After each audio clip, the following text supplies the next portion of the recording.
Good morning, and welcome back to Daily Dhamma, a letter to our children. Today is October 16th, and our reading is Good Fences Make Good Neighbors.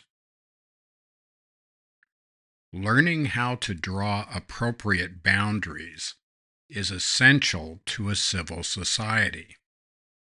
What goes on in our yard is no one else's business, and the same goes for what they do in theirs. We must mind our own business, keep our hands to ourselves, and accept that we are not the boss.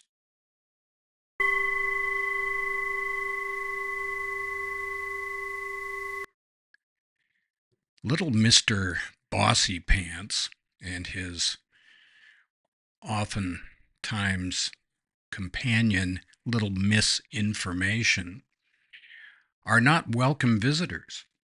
It's hard to imagine a place where we like to have people come in and correct our mistakes and direct us in the ways that would make them more comfortable.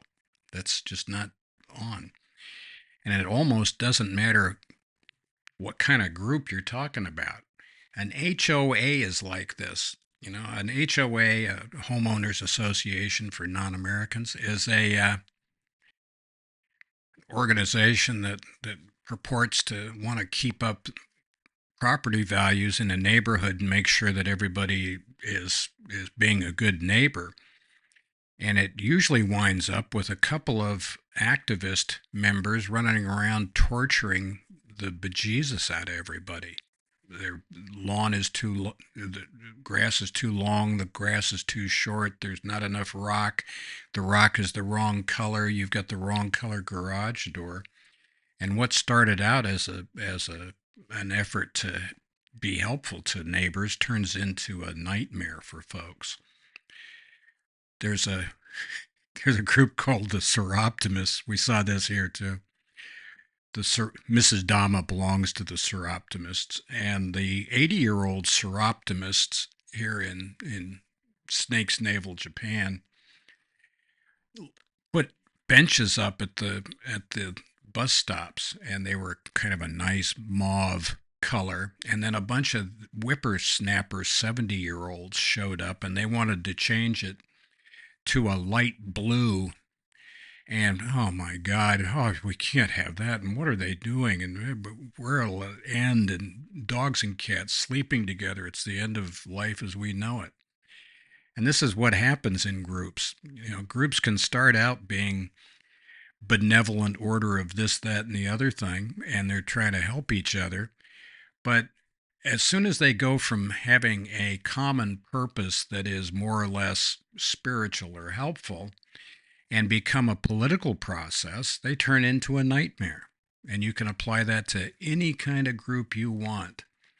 There's a difference between an orange, which is succulent and juicy and nutritious and a little bit messy, and a clockwork orange, which looks great but is kind of hard to bite into. We're down with the spiritual groups, not so much with the political groups. One of the many problems with Budinskis is that familiarity breeds contempt. If you hang out with people long enough, you come to know their foibles in a way that you'd rather not. And so we can understand how it's tempting to try to correct other people's deficiencies and tidy up so that they'll make us feel more comfortable. But manipulating and controlling others is not part of our job description. We should avoid that. Live and let live is a far better guide. Be a good neighbor. Stay in your lane, will you? And happy trails to you until we meet again.